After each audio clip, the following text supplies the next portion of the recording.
I can't tell if Raj can hear us right now or not. I don't know. I can. Okay. Oh, there we go. What's up, big fella? What's up, banger? Are you guys done your baby talk? Your baby therapy? Dad therapy? Yo, Raj, how many kids do you want?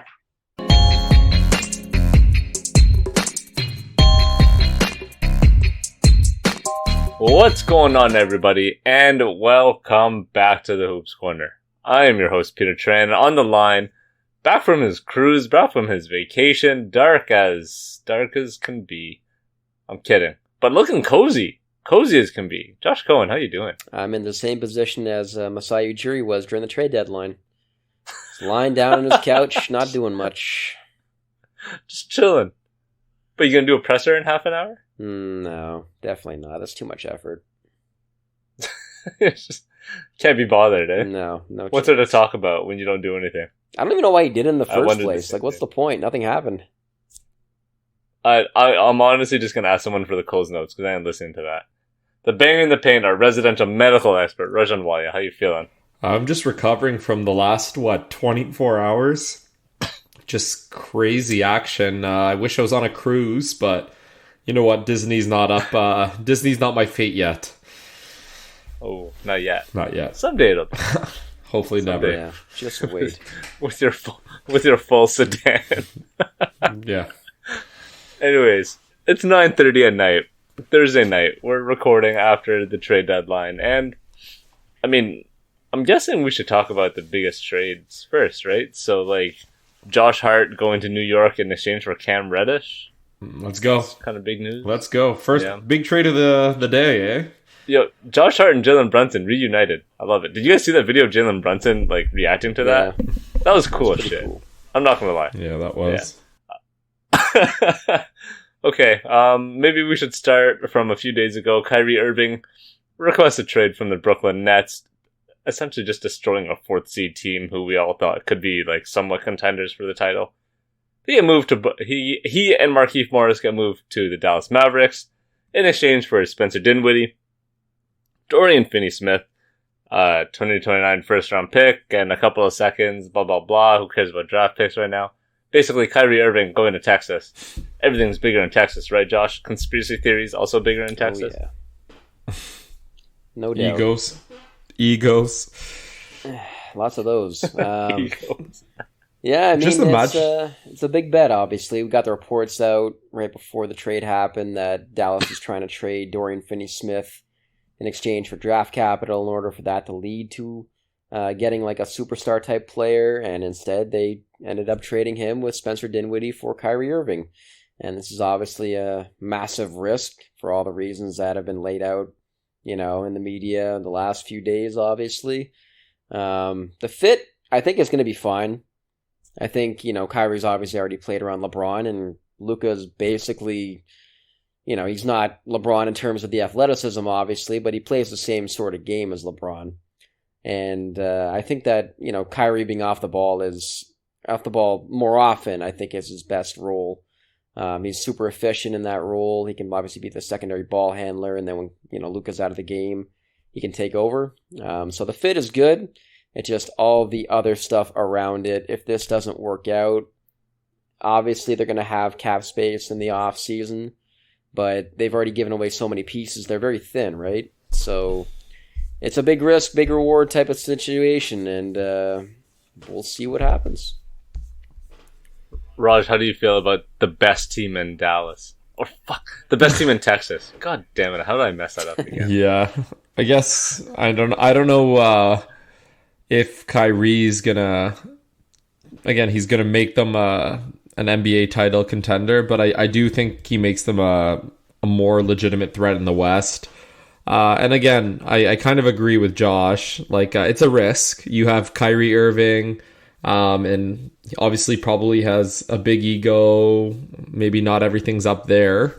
But he's paired up with Mark Cuban, and if they have some success, if they show some promise, then you got another star that I think they've always been looking for. I think once Luka really established himself as an elite point guard, one of the best in the league, it was always, when is he going to get a star? And obviously on the court, Kyrie Irving is an amazing talent, an efficient scorer.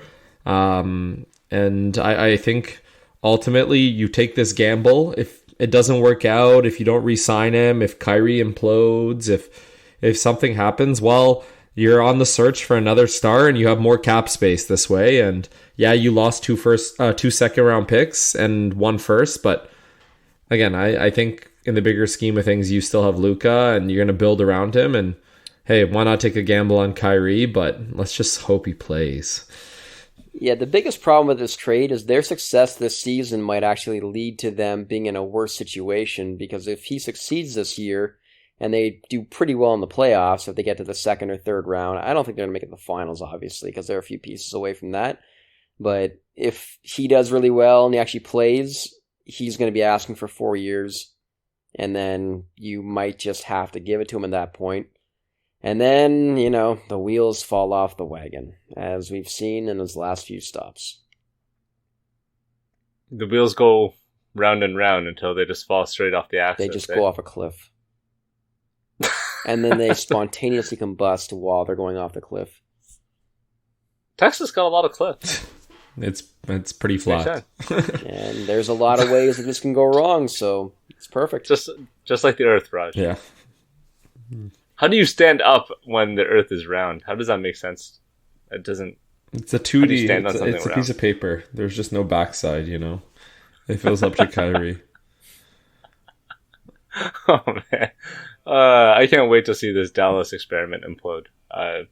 It's just a matter of time. Even if they have, moderate playoff success, which I don't think they will. I'm just going to go out there on a limb and say that they're not going to do very well in the playoffs. First round and out. Yeah, this get him out of here. This reminds me a lot of the OKC team with Paul George and Russell Westbrook. Obviously Luka is a far superior player than both of them, but it was like a team oh man, they maybe can do damage. Oh man, can play together. And then you realize that one of the stars, obviously Kyrie in this case, is just a bit inconsistent, has his own issues, mostly off the court. And they don't really have that much talent outside of their big two.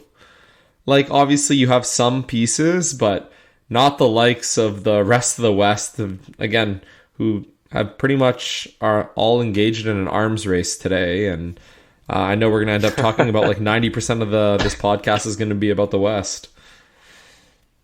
Yeah, let's just move on then.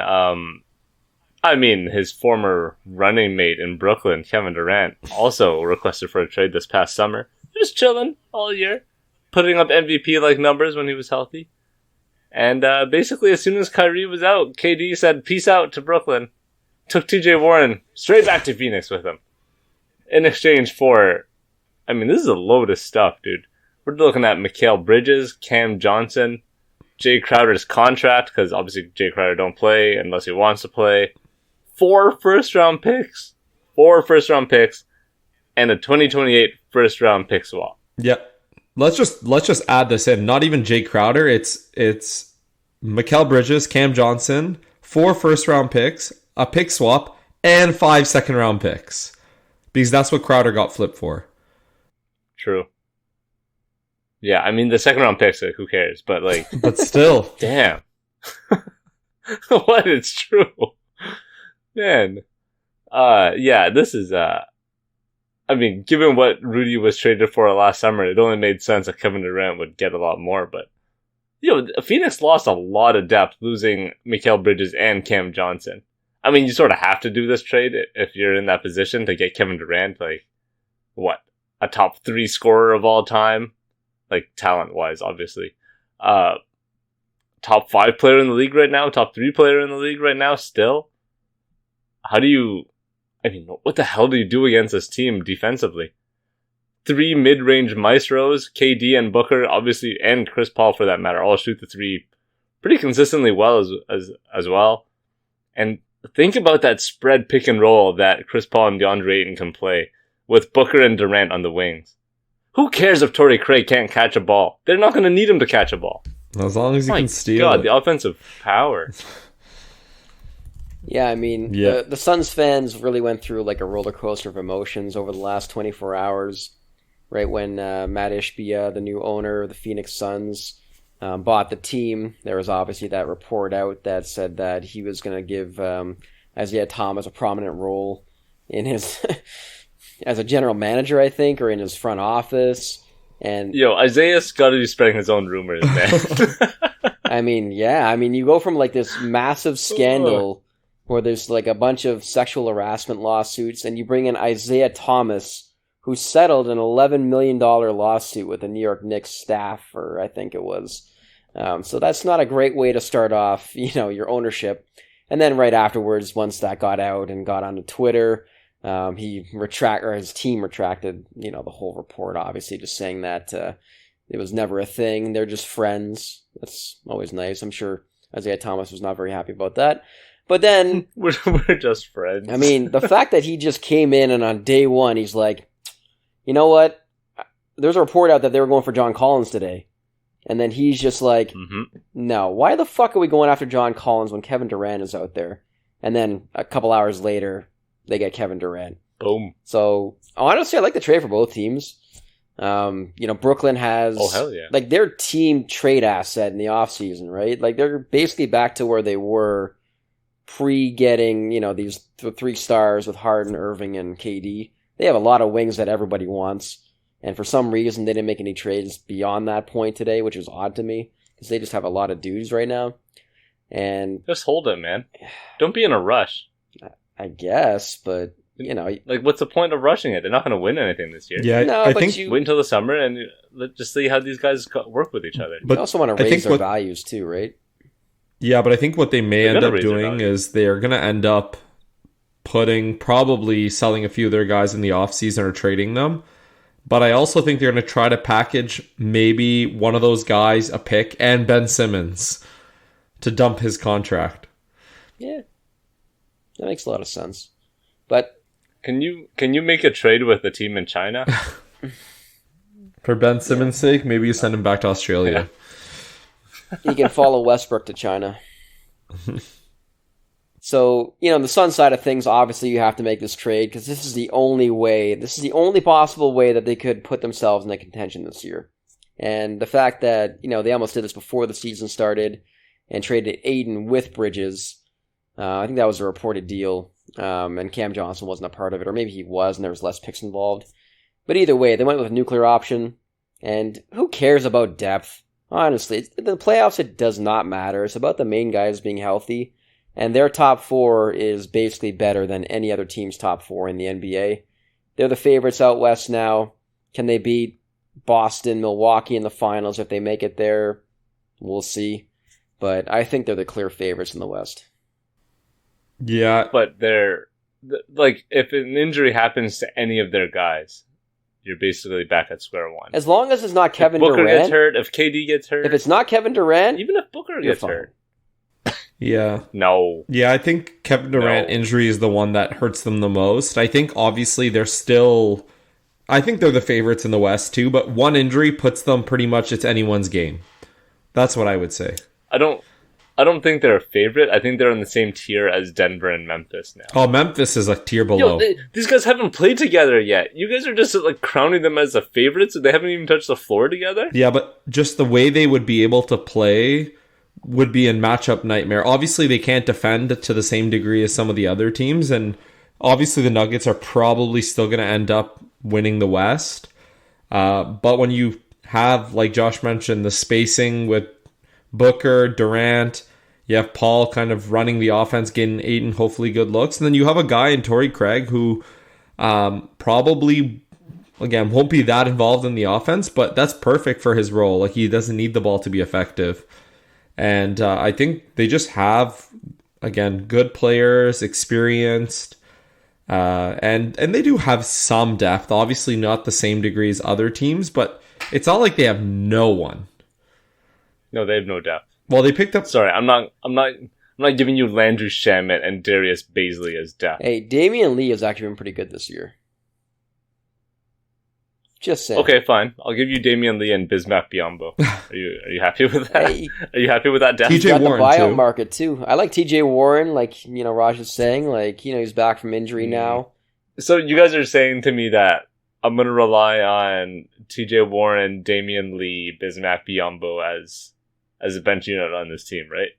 Maybe Reggie Jackson. There's a rumor coming out tonight but I think Chris Haynes, that Reggie Jackson's going to get bought out, as to be expected. And then he might be heading to Phoenix. I mean, he would be a major upgrade compared to Cameron Payne. I think we all agree on that. Reggie Jackson would be far superior, having been traded to the Charlotte Hornets today for Mason Plumlee. A trade that I do not think we'll be focusing on very much, but that happened. Yeah, lost in this trade again is Kevin Durant's actually played with 4 point guards that will likely be in the Hall of Fame. And he's actually not ever played with a Hall of Fame point guard, which is kind of crazy to believe. What? No, what? Yeah, he's played with Westbrook. He's going to go to the Hall of Fame. Yeah. So He went not to someone Steph? who's already in the Hall of Fame, you mean? No, like who's going to be Hall of Famer.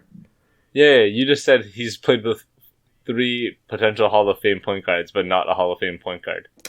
I meant whatever. Fuck, I'm tired. But yeah.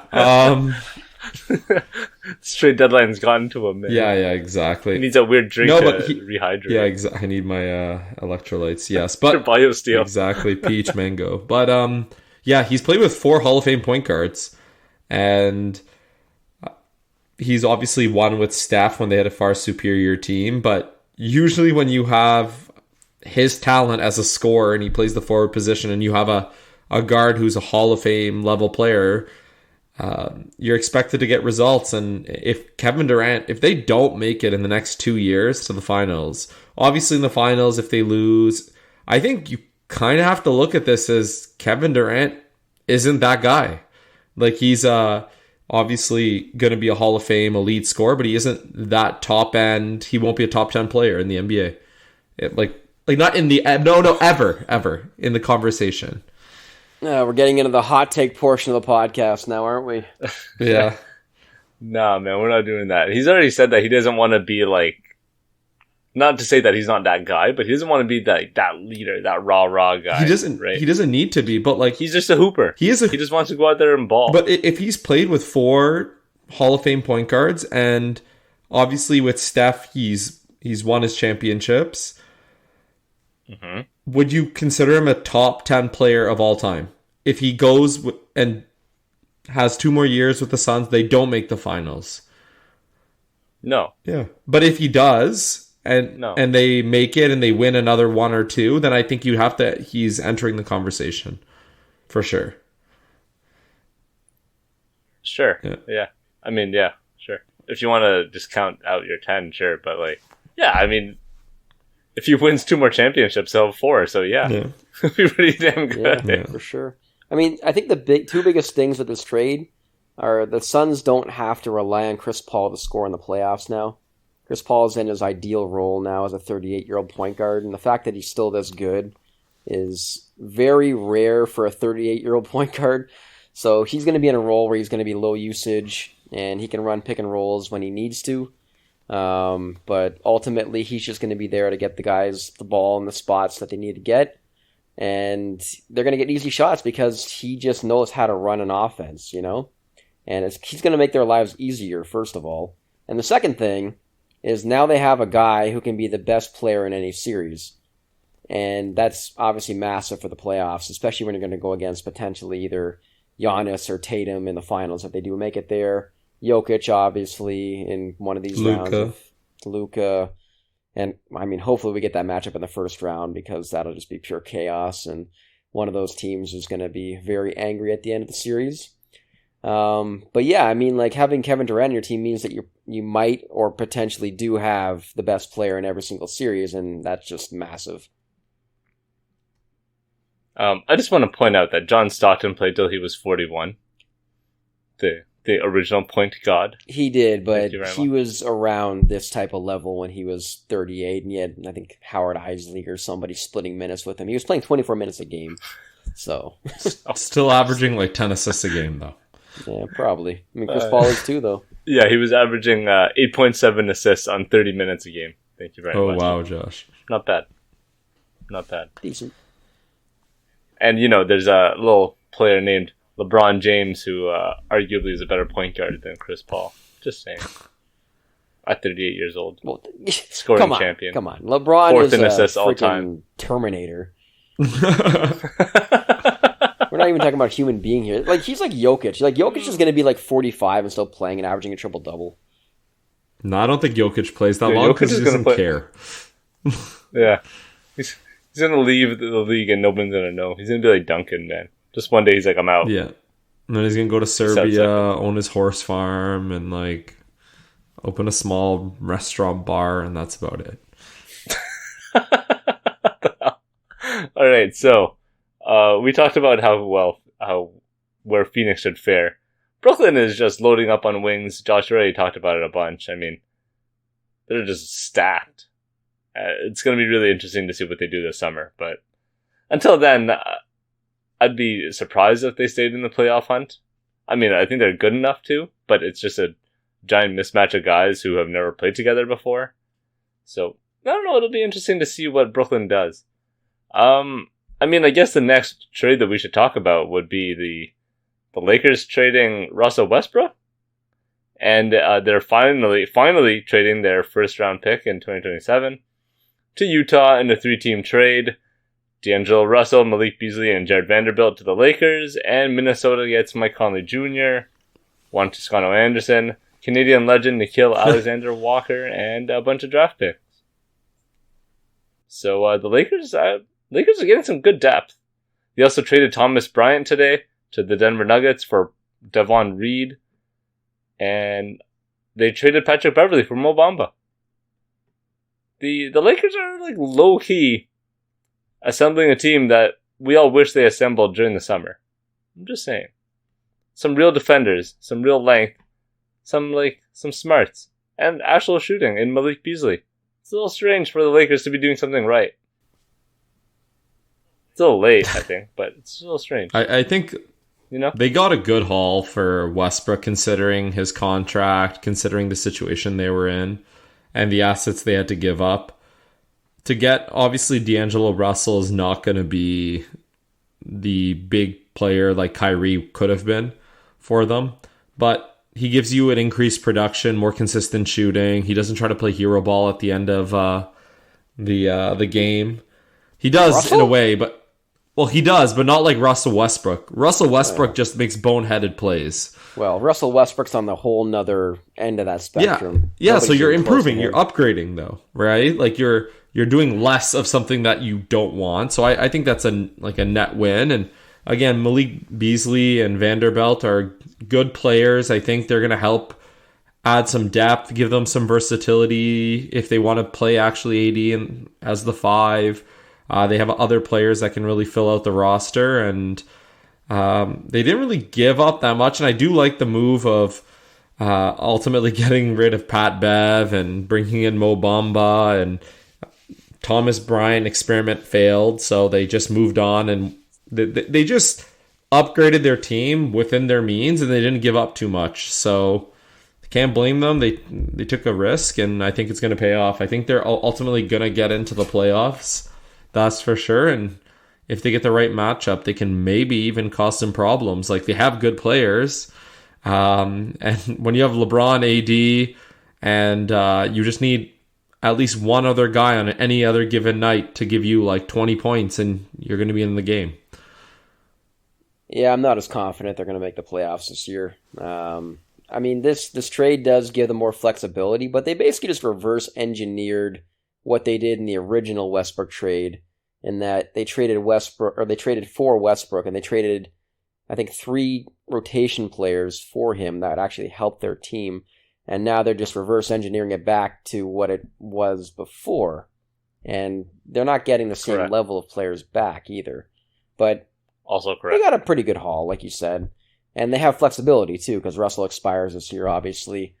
Vanderbilt hasn't received a second contract yet, so they can obviously trade him in the offseason if they need to. Beasley's on a great contract, and he's going to fit great with LeBron. Going to get a lot of open shots and take a lot of them too, which he has done so far with Utah, so I'm sure that's going to continue. So it is a good, pretty good fit-wise. Russell, I'm not 100% sure he's going to fit well with LeBron. But again, if he doesn't fit well, you can just let him go in the offseason or sign and trade him somewhere else. And he has played there before, so maybe there's a certain comfort level. But I've just never been a fan of D'Angelo Russell. And, if they're not going to have cap space in the offseason, like say if they choose to re-sign Hachimura, then they can't create a max level slot.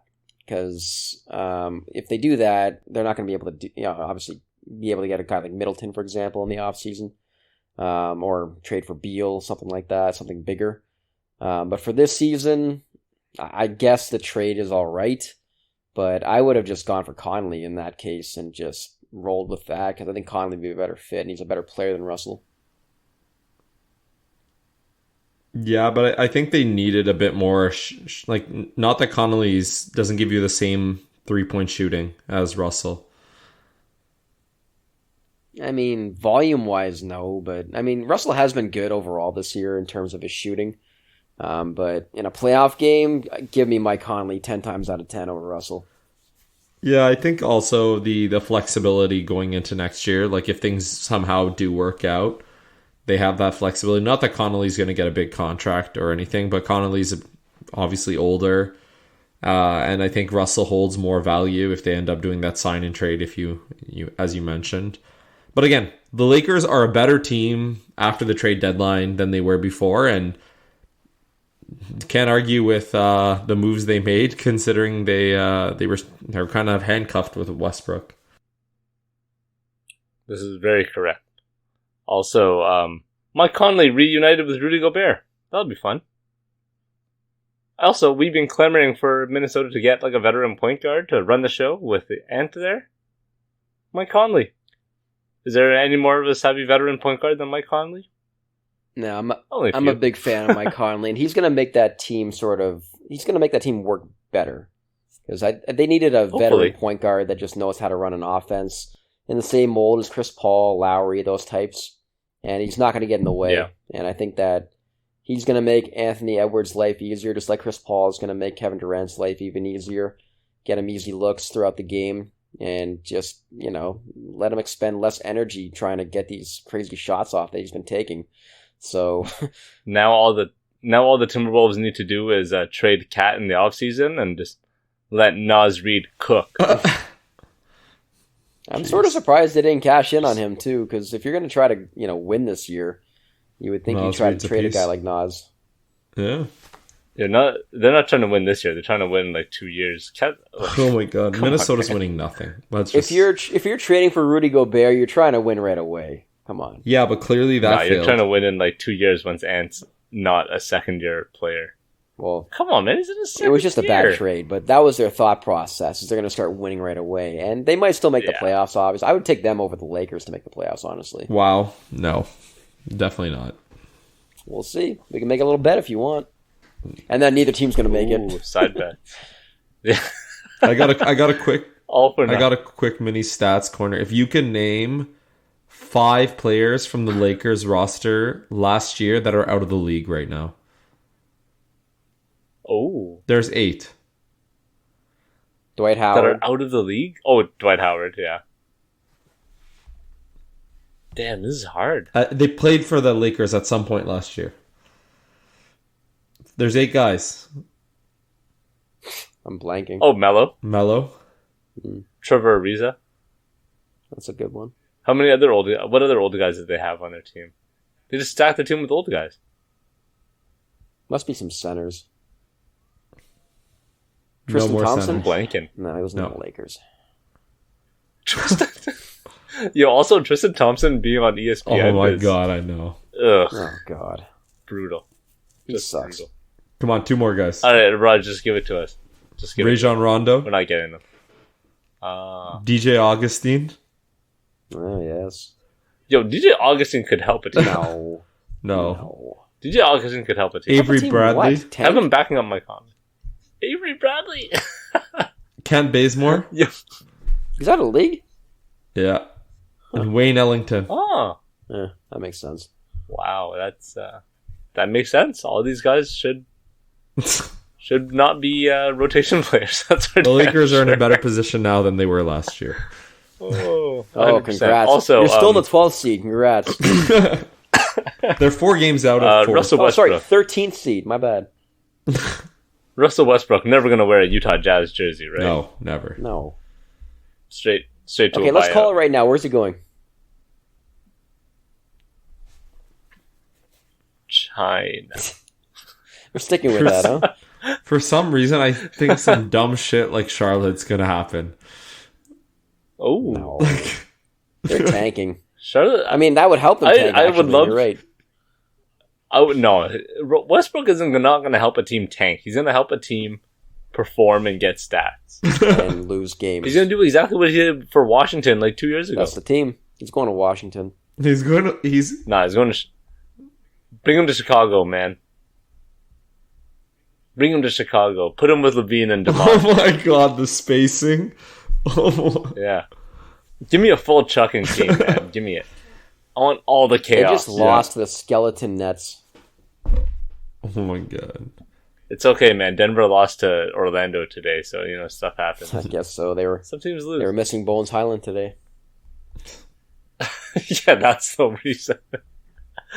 Okay, let's move on. Do we want to go hilarious or like semi-serious here? Hilarious. You guys pick. Hilarious? John Wall is going back to Houston after calling it trash. Eric Gordon is returning to the LA Clippers after what seems to be like 2 lifetimes of an NBA player.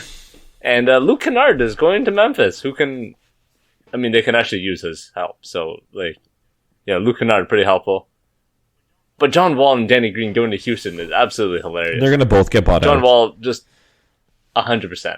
They're both gone, but just the sheer idea of John Wall getting that text, being like, yo, you're going back to Houston, has to be the funniest thing that I'm envisioning from today. Like, imagine how mad he must have been when he's like, what the fuck? Oh. Imagine going through a shoot-around or, a walk-through in practice, and then you get to the bench, you're, chilling, you're having your drink, and someone's like, yo, John, you're going back to Houston. Like, imagine going back to that place that you absolutely... Raj, you gotta go back to that crappy-ass floor that you guys have been playing on. It's all dusty. I ain't going back. Just think of that. Buy me out right See? now. See? Yo, John... Oh, I love it. I'm here for the hilarity. Also, Eric Gordon's gonna help the Clippers, but not as funny. Okay, so Yeah, same scenario. Where's John Wall going, or is he going to be in the NBA again? I don't think he's going to be in the NBA again. This might be it. No. How old is John Wall? He's like Does it matter? 34th. I don't know. I really have no idea where John Wall ends up. I mean, he's not going to go to a bad team because they're not going to want him anyway because he's a veteran player looking to go onto a team to win and, build up his value a little bit. And he just went to that team and he didn't produce. So normally when that happens, a guy like that who's been injured for a while, hasn't played well and has come back, usually they just fall out of the league. Yep. Send him to Charlotte. Charlotte. Go to Charlotte. Is he It's a better than dumpster Dennis Smith grab. Jr. Remember when right Tony now? Parker... No, but just go to Charlotte. Remember when Tony Parker went to Charlotte for a year and didn't do anything? Just do that. Yeah. Just go chill. Go chill with MJ, man. But Go hang out with LaMelo. serious question. Are the Nuggets going to pick up another ball handler? Because they lost Bones. I mean, They don't really need another ball handler. I don't think they Obviously, need if one, honestly. Murray and Jokic. between Murray and Jokic on the as the starters, and then Bruce Brown and Ish Smith, you sort of have enough to get Okay. away with it. Bruce Brown's a good guard. Yeah. I know he was used as a center in Brooklyn last year, which made absolutely no sense considering dude's 6'4". But he's a guard. Yeah, he is a guard. And he's constantly talked about how he's a guard. He doesn't seem like a ball handling guard. That's what I meant. You just need to get it past the half court line, and then the offense runs itself. Yeah, no, fair enough. I think the Nuggets will be active in the buyout market. I think they will look to add another piece if the right piece comes available. Just not John Wall or Russell. Yeah, Westbrook. of course I'll not. take Reggie Jackson. Yeah, like a Reggie Jackson, I could see that. I would love Reggie Jackson on the Nuggets. I don't know if Reggie Jackson would love being in Denver, Why not? but Why I don't know, not? man. Reggie Jackson wants the rock. She just seems like one of those guys that wants the rock all the And those time. glasses are going to fog up in the high altitude. It's true. You know, the one sneaky thing that's though with good. Bones Highland, like I was looking at a bunch of his numbers, and when he's on the floor, like the Nuggets actually struggled, and even when he played with Jokic, he wasn't that good. So even though he's fun to watch sometimes with his antics, and he's a good shooter and everything, but I guess it's still hard to believe this is the best they could do for him though, because they still have him under team control for 3 years, I think, and he's still 21 years old. He wanted out, man. He wanted out, and if you're gonna be a grump in the locker room and kill the vibes of a title contender, then I'd get rid of him too. You sort of have to, right?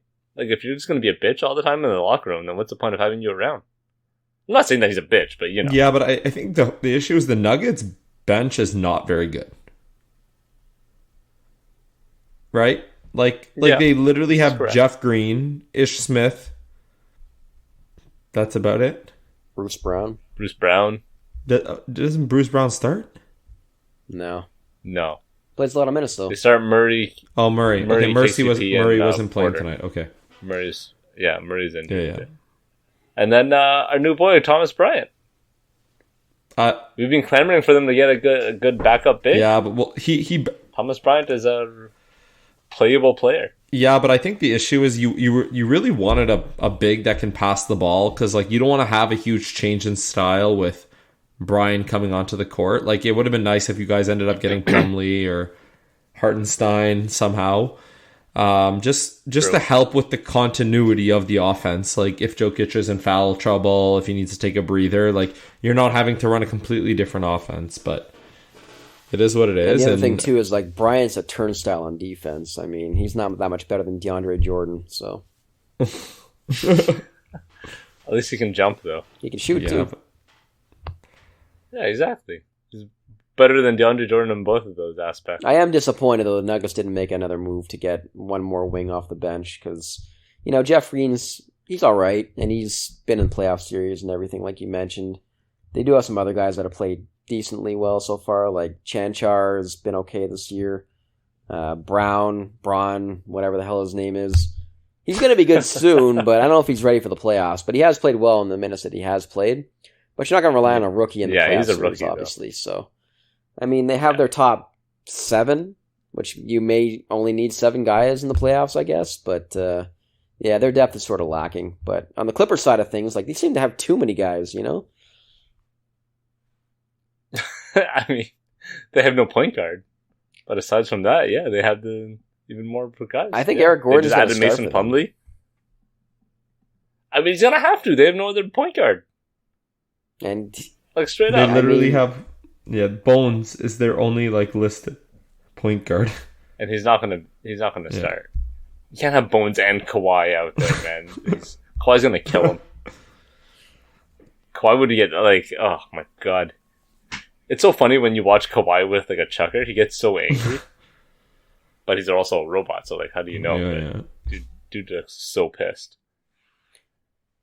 Let's move on. Okay, can we talk about this weird Jay Crowder trade that was announced for 5 second-round picks, which just became a thing for the rest of the day? Like, I don't know if Milwaukee was just a trendsetter or if other GMs were looking at this type of exchange, but Jay Crowder goes to Milwaukee from Brooklyn for 5 second-round picks. Which they ended up flipping, actually. So Brooklyn only ended up getting 2, and then 3 of those second-round picks went to Indiana. Along with Jordan Nwora, George Hill, and Serge Ibaka, who's about to be waived. Yeah. So George Hill, going back to Indy. That's fun. Jay Crowder going to Milwaukee. Milwaukee, we know he's been chasing him basically since the offseason, or like as soon as he demanded out. But they finally got their replacement for PJ Tucker from a couple of years ago.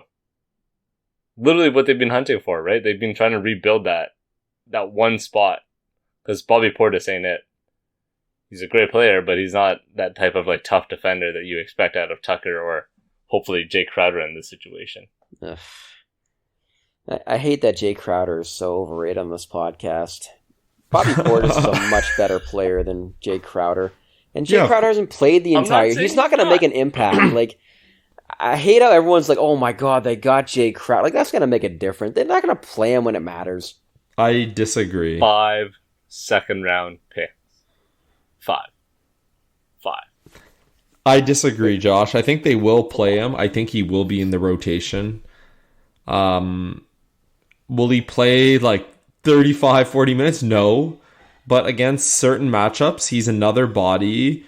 He can guard 1 through 4, and Milwaukee probably only needs him to guard really like 1 through 3, 1 through 4 max. And Jay Crowder has gone to the NBA Finals a few times. He has that experience. He's played on good teams, and Milwaukee's another good team. It's not like Jay Crowder brings them up to that level, and without them, they were going nowhere. It's just he's played on good teams. He's made it far. Like, that experience is valuable. And would I have just Grayson Allen in that role, or would I rather have Grayson Allen and Jay Crowder? I'd rather have both. And that's what Milwaukee did, and they just gave up their second round futures, which again is a small price to pay. I'm not saying they shouldn't have made the move. I'm saying the move is not going to work. Because you can't have a guy that hasn't played 3/4 of the year just come in and, try to get his conditioning up throughout the rest of the regular season, then be ready for the playoffs and play the PJ Tucker role. That's just not going to happen. So, hypothetically, this move looks good on paper, but I am just not a believer in Jay Crowder, the whiny crybaby who decided he didn't want to play this year because he didn't want to come off the bench behind 2 guys that are way better than him. And now he's going to come off the bench from Milwaukee. So, have fun, bro. Alright. Let's do a little hometown cooking. Our boy Jakob Poeltl's come back to Toronto in exchange for Khem Birch, a 2024 first round protected pick, and 2 future seconds. Whatever. Jakob Poeltl coming back. And the Raptors, some people thought it would happen. I thought it wouldn't. I didn't think they would do anything. But they have done nothing else. Fred's still there. OG is still there. Gary Trent's still there. Same exact roster, just put in Jakob Poeltl. Josh, let's give you your Raptors time here. What the hell?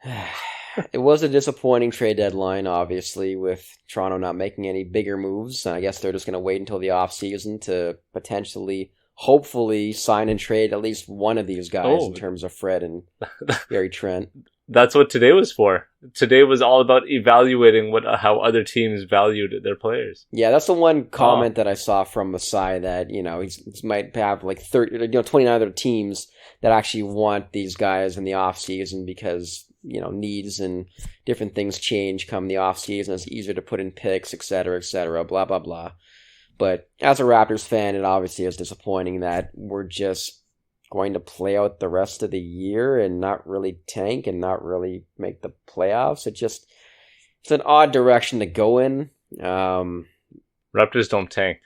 They did the Tampa year. Not Raptors don't tank. They're sort of forced into it, mind you, but still. Yeah, but the Toronto Raptors don't tank. The Tampa Raptors This tank. This is true. They need tickets. The Toronto Raptors. They need to sell those tickets, man. I guess so. The ACC does not tank. But in terms of like a pure value play, it's not bad. It's just you have to make some major moves in the offseason now because that pick is only protected 1 through 6, I believe, the next 3 years from 2024 up until 2026, which was also pretty disappointing to see. In that if the Raptors fall off a cliff next year and end up with the 7th pick in the draft, we're going to end up with like a Nick Vucevic, Wendell Carter trade scenario where the other team gets a really high pick in the draft because you guys fucked up. But overall, I like Jakob on this team. Jesus. It's just you got to figure out the backcourt and also what you're going to do with Pascal and Scotty because that's a lot of guys that play within the 3-point line. You know how they're going to figure it out? Fred's going to leave, and they're going to get a bigger point guard this summer who can shoot consistently. Yeah, those don't grow on trees. Deuces. No, but they do when you pay them. Yeah, Name one. I think they're going to end up losing Fred. They're probably going to do some type of sign and trade with Gary Trent or OG. And then they'll end up bringing in 1 or 2 backcourt players. Yeah, bring DJ Augustine to this team. Show Fred some consistency. Didn't Augustine play for the Raptors? Best shooter. He did play for the Raptors for a while. He was good, I think. I don't actually remember. Okay, Last trade that I want to talk about here. James Wiseman Oh, wow. is going to find some playing time in Is he Detroit though? as their new starting center because they gave up on Marvin Bagley already. Sadiq Bey is headed to Atlanta. Gary Payton II goes back to Golden State. World champion Gary Payton II goes back to Golden State. And the Portland Trailblazers get, again, 5 future second-round picks and my boy, Kevin Knox. Okay, before we get into this, I like Kevin Knox from the beginning. Before we get into this, let's just go through the Detroit Lions front court. Bagley, Jalen Duren. Did you say the Detroit Oh my god, Lions? Detroit Pistons. You got Super Bowl on your mind, I know. huh? I'm God damn. hella tired, guys. Who's our tailback? It's Boyan Bogdanovic. Him or Alec Burks. But you have Bagley, you have Jalen Duren, you have Nerlens Noel, Isaiah Stewart, and Wiseman. Is he actually going to even get minutes? Wiseman's going to start. They've already come out and said it. Yeah, I mean, this is the part of the year where all these younger teams just play their young guys, and then guys like Nerlens Noel get waived. So, I mean, him starting, I guess, means that Isaiah Stewart's going to the bench, and he's going to play the 4, because I can't see Duren going to the bench over Isaiah Stewart. Yo, Wiseman and Duren? Jesus. Quite a large front They're court. just going to rock out a couple of 7-footers? They may not win a game the Almost rest of the Corey year. Joseph? Killian Hayes in the backcourt. Yo, you know what's hilarious? Their over-under was like 30. 30 and a half. Wow. And they're like going to be the worst team in the league. Oh, It's looking that way. Well, because Cade has... They are not going to be very good. They're going to be the worst team in the league, other than like maybe San Antonio or Yeah, Houston. the Spurs are coming for them. Proud owners of 10 straight losses, the San Antonio Spurs. Yeah, I mean, okay, aside from James Wiseman, who's obviously the story of this trade, Sadiq Bey gets a new start in Atlanta. More shooting, decent defender. So, I mean, they have a logjam at the wings again. I'm not really sure what Atlanta's doing, but I think they're kind of stuck in no man's land while Trae Young is their primary guy. And Gary Payton back to Golden State. They've been looking for a player exactly like Gary Payton, so that kind of works. It's funny because they could have just traded Wiseman in the offseason and saved themselves 5 second-round picks and then just re-signed Gary Payton. Yeah. And not gone through this whole headache Yeah. of being what are they right now? 8th in the West? Yeah, that sounds right. And, it's a good trade overall for Golden State because they get a guy who they know works in their system, and he's going to play 20 to 25 quality minutes for them, play well. So, in that sense, you basically trade a player who's not playing for a player who's going to give you good minutes in the playoffs. So that's great. But obviously their season hinges on if Steph Curry's weird leg injury is going to heal in time for him to play in the playoffs, I guess. Yeah, that doesn't sound great. And a bunch of other random trades. I don't think we need to hit all of them. Jalen McDaniels to Philly for Matisse Thybulle going to Portland, Svi Mikhailuk going to Charlotte. I got Mike Muscala going to the Boston Celtics. That's fun. Justin Jackson gets to go back to Oklahoma City because why And not? get waived. Muscala leaving OKC is pretty disappointing, to be honest. Apparently he really likes it there. He was the oldest player there by like 10 years. No joke. The man can hit threes, though. He's a very good shooter. Yeah, he was shooting the ball shoot. lights out yesterday night. I'm sure Boston was watching. They're like, why not? Why not, indeed. Dario Saric going to OKC as well. That one actually caught me by surprise for Darius Baisley. Raj, your boy Darius Baisley getting another chance in Phoenix. Maybe he'll do well with a point guard like Chris Josh Paul. did me so dirty. I will never forget Baisley's name. I really thought he was good going to and break bad. out that Oh year. my And he had a God. couple good games. That was just as bad as your Minnesota's going to be the top seed in the West take. You and Peter both. I mean, I was with you with Darius Baisley too, man. I rode that guy all fantasy Fuck year. that shit. And this pod. I kept have him, to like, go to almost bed all now. year. This is too much for my brain. Okay, sorry. Last thing. I have my own stats corner. How many second round picks do you think were traded today in the league? 34. I mean, Josh? 3 different teams traded 5, so I'm going to go with 42. 38. Ooh, right in the middle. Yeah, 38. It's wild stuff. Mm. All right, guys, it's been a long day. I think we all deserve some rest. I'm just gonna. I'm gonna pour myself a nice stiff drink and enjoy some. Milwaukee and LA Lakers. No, God. I'm just gonna watch the Detroit Lions with Bogdanovich. With the Bogdanovich. Boyan. Oh man. Oh my God. Hopefully we all get some I sleep need to tonight. sleep, man. I want to thank everyone for listening. Please remember to rate and subscribe. Josh, find us on Spotify. Raj, you can hit us up on iTunes. We're on all the major podcast platforms. You can hit us up on Twitter and Instagram at HoopsCornerPod. And until next time, peace.